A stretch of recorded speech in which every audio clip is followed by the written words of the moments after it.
Yes. Yeah, Yeah, there's the same kind of curve Right. in the grades. That's been my experience Yeah. anyway. Is the same group of students in either format are not participating well, I Mhm. guess. Right. I don't have a So like statistic. there's not. there's My not guess this would be they did a little better in the online just because the Always, means yeah. were a little bit better Yeah. in terms of those people who fell off the bottom. But you know, also there's a lot of variance in there, right? Like with the online, they might know early on, or they might feel early on they're not engaged and they may drop. Whereas with face-to-face, they may need the hard evidence of the exam and then they don't get around to it. And so, you know, sometimes the group of people who end up in those classes is somewhat different also. But it was not dramatic, like everybody passed the online at all. You know, it's about the same. Yeah, did Yes, I agree with your hypothesis that you have said online students pay more attention and work more than the regular students because I happen to be always an online student, and I spent like 5 hours a day working on the materials online, while on the regular classes sometimes I skip reading and they go to the class. And I said, I'm sorry, I didn't leave because I was busy. Right. Because I thought that 15 minutes would cover everything, but it Right. didn't. Right. And then, you know, that happens. I mean, in general, people feel like not reading. I feel like students don't do any reading anyway. So then if you're not reading and you're not watching the online lectures, you're not getting half of the course in my hybrid approach. So anyway, just to finish up on the assessment piece, what time? Well, what is actually we close at 1 o'clock. It's 6 minutes. 12:54. 6 6 minutes. minutes, but Okay. I'll give you at least 10 minutes. But will they? Four No, and 6 minutes. They pray. For they prayer pray. time. This is also a good blessing that you have these people sharing very important issues. When I'm taking notes in next of my book, what I'm working on a book called E-Learning Evaluation. Some of this stuff she's said that it will be dissertation from some of my students. Just to take a note, how you should take the note. She said hybrid student and online students. On the test, some of the online students doing good, and her own opinion is that because hybrid students, there are two things, you know, they may take one serious, others don't. This maybe, I have to students to still do the dissertation to find out, but I kind of like the way she said it, because if it's online, you know, it's one word, you just focused on it. But if you're blended, you go survive both places. And I mean, my blended is really blended. It's really half and half. You know, it's not everything's online. You meet like once or twice. I mean, it's really half and half. So in terms of the assessment piece, back to the assessment, this idea forces you to link. Okay, what learning outcomes? How am I measuring each of my learning outcomes? Am I doing that in a way that's commensurate with the weight of that outcome or the importance of that outcome? So you can see my midterm exam, the first 3 learning outcomes are measured, final exam the last 3, and then I have written assignments. I'm a firm believer of having multiple ways for students to succeed. So I've got multiple choice, I've got written, I've got, you know, collaborative. So anyway, so we've got a mapping to the learning outcomes. And I'm telling you that just this exercise helps enlighten you about where you could redirect and where you can make things more solid. So for each assignment, we also then submit the assignments. This is for the accreditation body. And so just to tell you sort of how we do it from an institutional perspective is that we have assignments submitted. And you want to ensure that you include the instructions and also, ideally, the grading criteria. Okay? And I'm also one who uses rubrics. And for my online classes, for all of my classes really, I spend the time developing the rubric for how I'm going to evaluate it, and I spend less time writing copious notes about their paper. I will use the rubric because that rubric I've spent trying to identify where the common issues are, and that way I can just sort of check those off, and then I usually just give a little brief note to my students, like, look, on this one, you know, what happened here, or I don't understand the link between this, and making it personalized to their paper, but very briefly. You know, I don't have to justify the whole evaluation because the rubric's already there.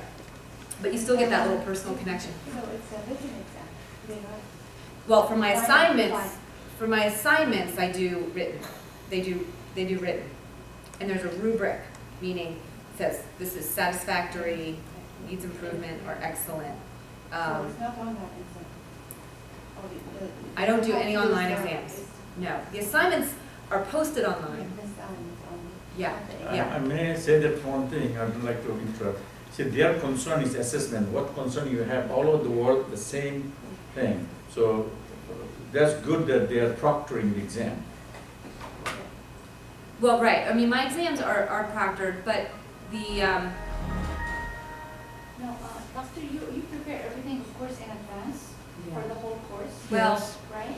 Ideally. And how Ideally. approximately, I mean, roughly, how many hours of work do you put for one course beforehand? well, let me tell you, when I did those online lectures, putting them on Camtasia, every week's worth of material took me at least 24 hours to get up. But I learned a lot, and I'd be happy to tell you about all the things I learned, about how not to put anything specific about the course ever in those things, because for me, you know, recording them and uploading them and getting them, all of that behind the scenes stuff takes a lot of time. And you don't need it. I mean, if you provide them more dynamic course schedules, or you're emailing them, oh, don't forget this, you don't need to have that in your more static presentation. It took me a while to catch on to that. But that was very helpful. But once that's done, it's done. That's right. Yeah. Yeah, once it's done, it's done, but then, you know, the publisher changes their book, and that's, you know, that's what I'm Adobe Present, change our slide. Excuse me, dealing with now. Yes? it's a question for you and the other presenters. Why do you use online methods? Online what? Methods, teaching? Well, me personally, it was motivated by feeling that I could connect better, I could do a better job getting information to students by them sitting in a comfortable location at any time than me being on a stage in front of a huge room with all the distractions that come from that. That was the alternative. I mean, it's not like I'm doing this or we can have this nice little 20-person group and chit chat. That's just not the reality for us with the costs. It's because you have so many students. Yeah, I mean, we have so many well, right, we have, I mean, my situation, we have so many students, that I felt like pedagogically, actually, this was a better approach. And frankly, for our international students, they get to watch it over and over again. If they miss something in lecture, they're done. You know, they have to hope one of their friends took really good notes. No, I don't know whether I understand this correctly or not, but your online students are only your online students and your face-to-face students, so this is not blended. No. I have, You have hybrid, two groups of students. I actually They have- the same course, but you have online and then you have face-to-face. no. Online and hybrid. So online is everything online. Hybrid, they get the online lectures and they come to class for an hour and 15 minutes to do a, For your Yeah. information, most places is hybrid anyway. Professor teaching has to have something in the blackboard, is hybrid. well, yeah. As I understand it, most of the professors within based on other universities have intrinsic motivations towards e-learning. Now, what would you have to say to administrators to bring this at the institution level, meaning that spreading the e-learning practice across campus? From your experience, what would be the marketing line that you would use for those administrators? I think your original assumption was that faculty have an inclination towards this. Is that what you're saying? Some faculty. Some faculty, and that's what I would say. It's only some faculty, How would and they that's approach the others? challenge for administrators. If they want to do this, I think what I would say from my discipline perspective is to understand what's your strategy. Okay, what is your strategy as an institution? In what ways are you getting to be able to have the prestige, the reputation, and the sustainability? How are you doing that? What's your approach? Are you relying only on people who can come to campus? And if so, then you need to invest a lot in parking, and you need to invest a lot in classrooms, you know, that kind of thing. Or are you willing to broaden your enrollment numbers while investing in quality? So investing in somebody like Goodlet, who's going to try to steer us in the right direction on distance ed. I mean, I think what you need to do is lay out, here's our strategy for growth. Here's how the world is changing. Here's how the environment is changing. So we've got to adapt. And I think you kind of basically need to make a business case.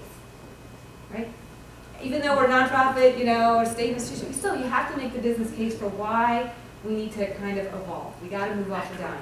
Because somehow, somewhere, we're gonna get left behind. And there shouldn't be as many objections if you also back that up with, and here are the resources we're gonna provide to make sure that you're doing that in a quality way. Bad room. And we've been One caught, copy. I'd say, in the middle of that right now, but we're moving, we're definitely moving. But I'd say, make the business case, and it depends on your audience. Some people are gonna, resist. Oh, the one thing I just want to show you here is that I have this rubric, but, so my rubric is broken down into these, if you can imagine, 1A, 1B, 2A, 2B, etc. Yeah, it's the question, and I have a rubric for it, which has points. And the points might be, I don't know, like 12 to 15 is the best, and then 9 to 12 or whatever. So there's judgment call in there. It's not like if you do this, you get a 9. So I say, okay, here's the number of points that I gave you. In that case, 9 was the highest, so I didn't have to necessarily comment. 5, this was good, but how did you recommend the base? So again, a comment tailored to that person's paper, but relying on the rubric for most of the legwork. And in terms of assessment, they often, want to know how are you engaging with students, and that's what I gave as evidence. So that's what I gave as evidence is like here's the ways that I engage. Well, also there's a lot of other things, but I cut and paste things from the online course and show this is the way I interacted. So I didn't really get through everything. May we have your PowerPoint? But yes, Thank you. absolutely. I will. I have it already. Oh, You have? thank you. Okay, good. Right, so you just took it right from me. I do student work samples. My only advice here would be to do something in electronic format. Now, if it's a completely online class, that's not a problem.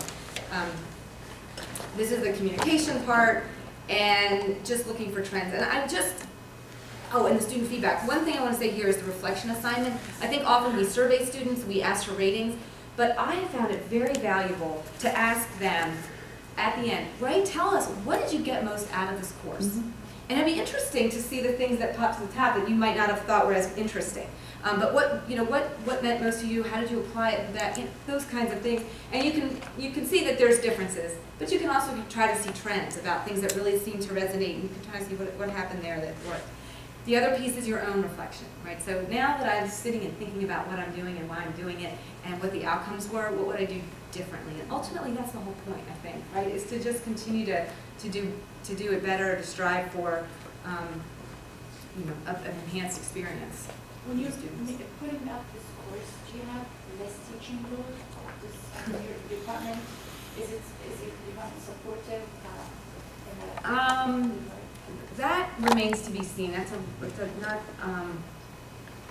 I can't really answer that in a straightforward way. I would say generally, no. But the university is trying to help with course releases. So they'll offer a department, for example, some amount of money to pay for an adjunct, for you then to develop a course. Yeah. Thank you. Absolutely. Thank you. It's a Well, pleasure. thank you so much for a great presentation. I invite them to have a wonderful halal kosher. Tastes so good, I tell you. I know. I have to, I'm sorry, I have other. Okay.